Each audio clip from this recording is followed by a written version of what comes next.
उन्होंने लिखा, बहुत समझने वाली ये बात है, ध्यान से सुनना। उन्होंने अपने जीवन में ये पुस्तक लिखने से पहले 3000 सक्सेसफुल लोगों का संपर्क किया, जो सिर्फ धन कमाने में या व्यवसाय बढ़ाने में सफल नहीं, बड़े व्यवसाय के साथ जीवन के सभी रोल में सफल थे। हस्बैंड या वाइफ, ब्रदर या सिस्टर, नेबर या रिलेटिव, फ्रेंड, डॉटर या सन, सभी जो रोल हमें जीवन में सभी को करना है, वो सभी रोल में ये लोग सफलता उन्होंने पाई थी। ऐसे 3000 से ज्यादा लोग को वे मिले और मिलने के बाद शांति से 3 साल तक सोच मतलब विचार किए और फिर ये पुस्तक लिखिए, the 7 habits of highly effective people, मतलब अति असरकारक व्यक्तित्व धराने वाले व्यक्तियों के जीवन में ये 7 आदतें मैंने कॉमन देखी। मैं सभी का वर्णन नहीं करना चाहूंगा, लेकिन सिर्फ आपको नाम देता हूं। प्रथम आदत थी प्रोएक्टिव, जो सफलता के लिए बहुत जरूरी है। हम लोग एक्टिव तो हैं, प्रोएक्टिविटी मतलब प्रतिकूल परिस्थिति में सानुकूल प्रतिभाव। प्रतिकूल परिस्थिति में सानुकूल प्रतिभाव। आपके घर में आपके मन के मुताबिक बात नहीं बनी, फिर भी आप सबको साथ देना चाहते हो।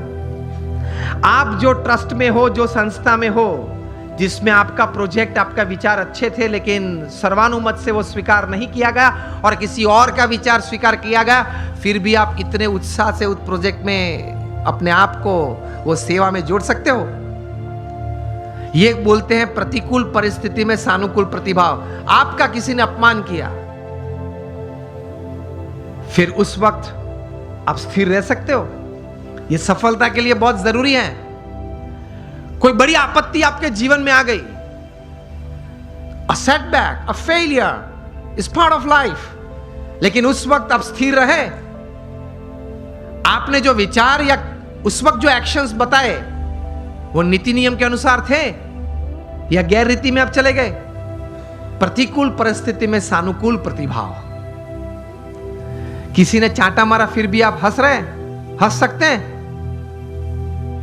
To keep yourself stable is the first important aspect. प्रतिकूल परिस्थिति में सानुकूल प्रतिभाव। दूसरी बात लिखते हैं, begin with the end in mind. जो भी आप करना चाहते हैं तो उसका अंतिम परिणाम आप क्या चाहते हैं वो आप अभी से सोच लें, और अंतिम नतीजा शायद क्या भी आ सकता है वो भी आप तैयार कर लें। तीसरी बात लिखिए, putting first things first, priority. चौथी बात लिखिए, थिंक विन विन। आप भी जीते, मैं भी जीतूं। आप भी पैसा कमाए, मैं भी कमाऊं। आप भी सुखी हो, मैं भी सुखी हूं। क्योंकि ये नेट का जमाना है, एज ऑफ इंफॉर्मेशन है, क्वालिटी कंट्रोल का जमाना है। आप किसी व्यक्ति या किसी कलीग के साथ 1 बार 2 बार चीटिंग कर पाओगे, तीसरी और चौथी बार नहीं। यस और नो? Think win win. मैं जिसके साथ धंधा करता हूं वो भी जीते, मैं भी जीतूं, वो भी सुखी हो, मैं भी सुखी हूं, दोनों कमाए। 5वीं बात लिखी थी, seek first to understand and then to be understood. ये मिलियनर यूथ समृद्ध जीवन के लिए ये आदत बहुत जरूरी है। Seek first to understand and then to be understood. आप पहले वो व्यक्ति को समझने का प्रयत्न करें, फिर वो व्यक्ति मुझे समझे, ऐसी अपेक्षा रखे। हमारी बात ये होती है कि देख तू मेरा सुन, पहले तू मेरी बात सुन। ये स्टीफन कॉवी लिखते हैं, ये 3000 सक्सेसफुल पीपल के जीवन में ये आदत थी। पहले वे सामने वाले व्यक्ति को शांति से सुनते थे। कभी हम सुनते हैं तो उसके पीछे हमारा विचार ये रहता है कि इसको उत्तर क्या दूं। उत्तर देने के लिए मत सुनना। स्टीफन कॉवी लिखते हैं, एम्फैटिक लिसनिंग, समझने के लिए सुनना।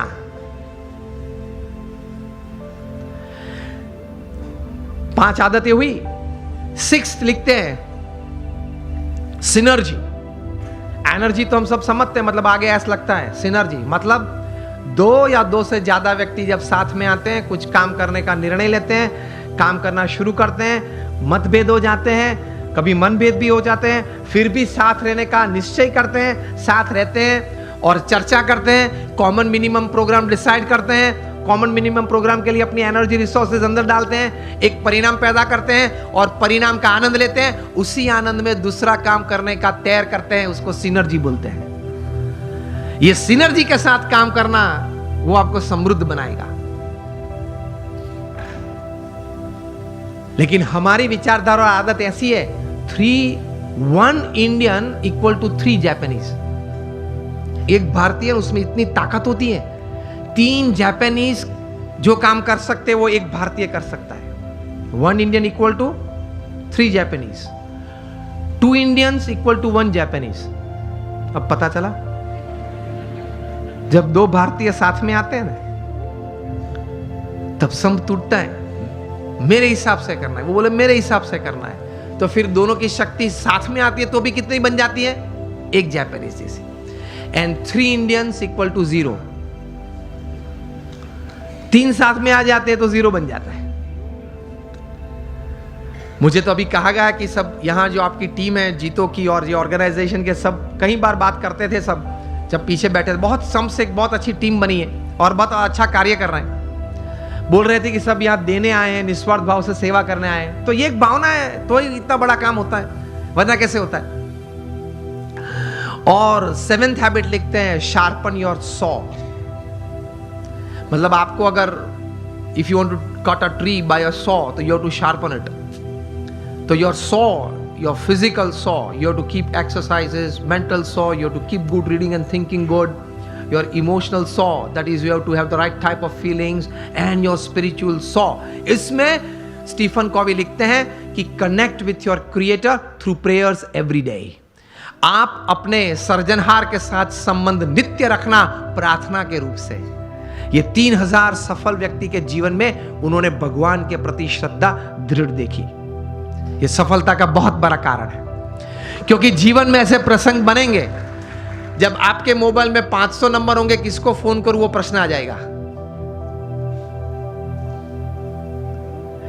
और ऐसे प्रसंग बनेंगे सिवियर फेलियर के, जो लाइट हम देखते हैं, इलेक्ट्रिसिटी देखते हैं, थॉमस अल्वा एडिसन ने दी। एक बार सुबह में बड़ी आग लग गई और पूरी एडिसन फैक्ट्रीज जल गई। एडिसन को किसी ने बताया, वे चले सुबह में देखा कि it was a heap of ashes. छोटे बच्चे को साथ में लेके गए थे और बच्चे को बताया कि go and call your mother. क्यों? She might not have seen such a big heap of ash in her life. कितने स्थिर थे। और एडिसन की पत्नी जब आई, तब वो पत्नी तो एकदम जमीन पे गिर पड़ी कि हमारी फैक्ट्री की पूरी जल गई है फैक्ट्री। एडिसन ने अपनी पत्नी का हाथ पकड़ा और उसको स्टेबल किया, और एडिसन बोले ऊपर देख के, thank God all my mistakes have burned up, I am coming back at 10, I will start again. और ये इलेक्ट्रिसिटी और ये लाइट हमको दी। उन्होंने बोला कि भगवान आपका आभार, मेरी सब गलतियां जल गई। वो गलतियां नहीं थी, जब तक वे अस्तित्व में थी तब तक वे रिकॉर्ड्स थे, डेटा था। You got my point? जब तक वो पेपर्स थे, जब तक फैक्ट्री जल नहीं गई थी, लेबोरेटरी थी, तब तक वो सब क्या था? रिकॉर्ड्स और डेटा था। एक बार जल गई, यहां अभिगम बदल दिया, गलतियां थी, जल गई, I will start afresh. He did it and he give this. ये कहां से इतना बल आता है इस परिस्थिति में? प्रमुख स्वामी महाराज का संकल्प था कि लंदन में एक भव्य शिखरबद्ध मंदिर करना है। हैरो वहां एक एरिया है, वहां हमने जमीन भी ली, लेकिन नेबरहुड में सबने ये प्रश्न उठाया कि ये लोग 12 बजे तक घंट बजाएंगे, आरती करेंगे, तो हमारी प्राइवेसी डिस्टर्ब हो जाएगी। अब ऐसा तो करते नहीं हम, लेकिन वहां एक सिग्नेचर कैंपेन होता है, वो भी एक part of the legal process है। उन्होंने वो किया, और ज्यादा सिग्नेचर लोकल्स थे उनकी हुई, तो कोर्ट ने रूलिंग दे दिया कि BAPS can not construct a मंदिर, या वो यहां मंदिर नहीं बांध सकते, और हम केस हार गए। प्रमुख स्वामी महाराज बड़ौदा में थे और बोर्ड ऑफ ट्रस्टीज ने फोन किया वहां लंदन से कि स्वामी जी हम केस हार गए। प्रमुख स्वामी महाराज के साथ हमारे बड़े सदगुरु संत पूज्य विवेक सागर स्वामी थे। उन्होंने ये प्रसंग प्रत्यक्ष देखा। प्रमुख स्वामी महाराज के चेहरे पे एक व्रिंकल भी नहीं फरी। प्रथम वाक्य वे बोले, जैसी भगवान की इच्छा। दूसरा वाक्य वे बोले कि हमने तो अपना पुरुषार्थ सही भावना से किया था, अब परिणाम जो भगवान की इच्छा है वो हम स्वीकार लेंगे। और तीसरा वाक्य बोले कि कि हमने तैर किया था, वो मंदिर तो करना है, और कोई जगह ढूंढना चालू कर दो, मंदिर तो जरूर बनाएंगे। और बनाया, और रीडर्स डाइजेस्ट ने 95 में जब प्रतिष्ठा हुई तब लिखा, it is the 8th wonder of the world. शायद आप लोगों ने किसी ने वो मंदिर देखा होगा निस्दन में। It is the 8th wonder of the world.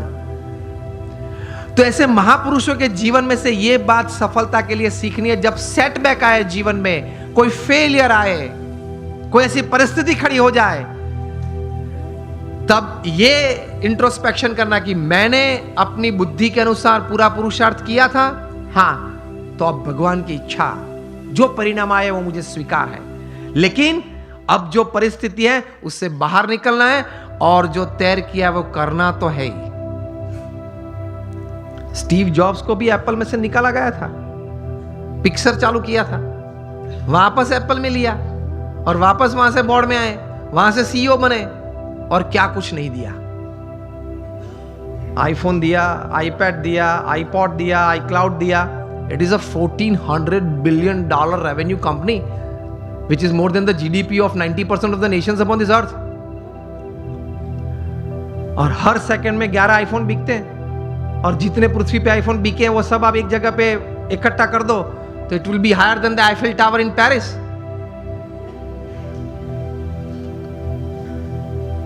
वे भी अपनी परिस्थिति जीवन में ऐसी थी जब खाना खाने के लिए हिंदू मंदिर में जाते थे।